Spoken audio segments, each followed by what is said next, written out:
I was the gold star kid. The challenge when you put that in a sales context is that you're coming from a place that you can literally look at a portal or a spreadsheet every day and see your actual performance versus what's expected. It challenges you constantly on that front of, couldn't I or shouldn't I be doing more? Because the measure of what success looks like in a sales leadership role is so very black and white in a lot of ways. While there's lots that we can do to teach young women earlier all the skills that you need to be successful, I think it comes down to that very core personal feeling of, can I live every day with a measure that stacks ranks me against people that don't look like me and have different experiences than me, and still be able to go home every day and live my life and say, I'm enough no matter what that number said.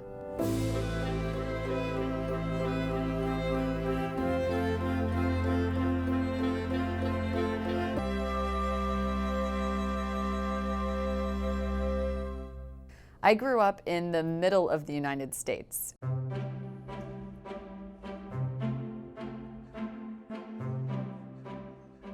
I was definitely raised with the importance of working hard and trying, that everything wasn't always going to come easy or be easy, and that wasn't a reason to quit. I played the piano and sang growing up, but I had a wrist injury and I had an upcoming piano competition. And so, of course, I had to take a break from practicing and preparing. When I went on stage ultimately and performed, I forgot several measures in the middle of a piece. I just remember having to keep playing because I really couldn't remember that piece of the music. And I knew I needed to finish. And I think it goes back to that Midwestern work ethic, right? You made this commitment, you're gonna finish. And that when I stood up from the piano, you still have to look at the judges and your parents who are sitting there. It was not joy and happiness, I'll tell you that.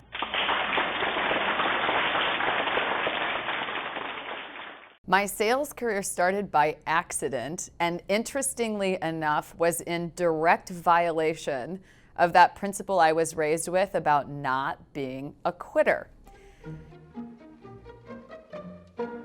Early in my career, I started out in project management at AT&T. And I had only been in my role for a few months when the company was going through a big transition. As a result of that, I had the opportunity to do both my day job in project management and then also watch over some of our smaller customers until they could hire a salesperson to take them on full time. Throughout the course of doing that, I discovered that I was much more energized by going out to see people and understand people's businesses and help them find solutions to problems than I was putting together project management charts and figuring out how to get those services installed. But I was deeply concerned about being viewed as a quitter. I was raised that you don't quit. And here I was 6 months into my first job at a big company, and I was ready to quit to take a different role in the company. What was great about my sales experience at AT&T was that I increasingly got to work with bigger customers, more products, until ultimately I was working on winning customers back to us who did not spend any money with us. That created an opportunity for me to go to Cisco and lead a sales team there, where I had the opportunity to learn about lots of different ways to go to market because it was a different business model than what I had learned before. And so when I had done that role for a number of years, I knew I was ready to learn something else.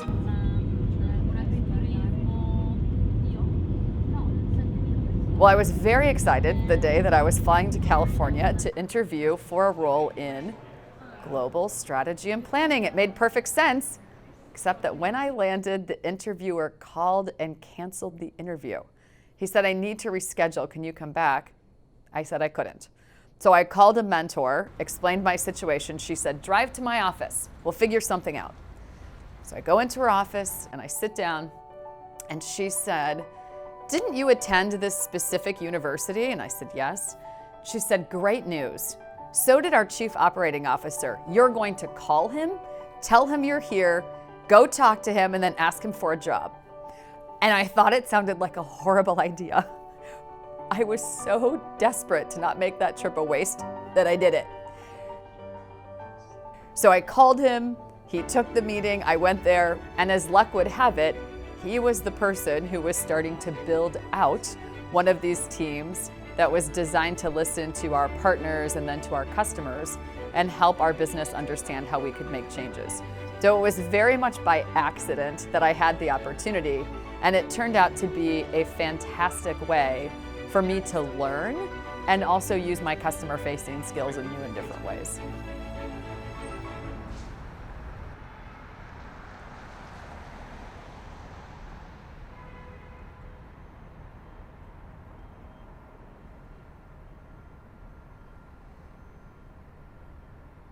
Hello, how are you? I am well. Where are you based, Karen? Indianapolis, so middle of the United States. Got it. In the role that I have today, I have the opportunity to spend time with our current and what we hope are our future customers all over the world, understanding what they need from us. How do they want us to build our products differently? How do they want us to engage them differently or market to them differently?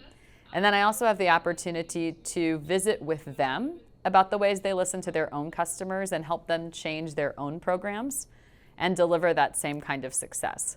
And what I love about that role is you have the opportunity to truly get a frontline view of what makes what you do as a company unique versus what other people are doing that might be a great best practice that you haven't even considered.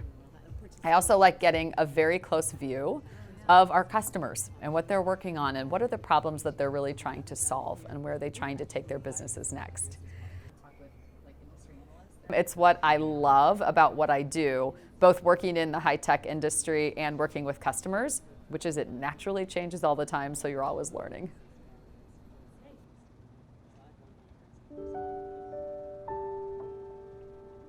I was not raised around very many professional females. And so because of that, I had a particular view of, first of all, career options that might be available to me. And second, it meant that when I went into the workforce, I looked around at other people who I thought looked successful, and I just tried to replicate what I thought was their formula for success. And what I observed was people who did more seemed to get rewarded with more. Bigger teams, bigger titles, more opportunities. The way that that played out for me of always doing more became a major health crisis and a major medical setback. It took literally until I could no longer do more to be forced to stop and step back that I had to reinvent what my own formula for success looked like and understand and process that success doesn't always mean more. Sometimes success means less. And the key between the two is knowing what your goal is and using that goal to filter where you spend your time and where you spend your best energy. For women who want to work in sales, and especially if you want to continue to a leadership or senior leadership kind of role, my best piece of advice is to build a strong network. That network doesn't just have to be other women who are in sales. It's really helpful if you can build a network of people who can help you solve problems, share ideas, and most importantly, keep you grounded and keep investing in you when that path becomes difficult. And we all need a network. It's just most challenging to build it when we need it the most. So having that consistent drumbeat of knowing whose opinion matters, who's willing to invest in you, and having that as a constant is a total game changer.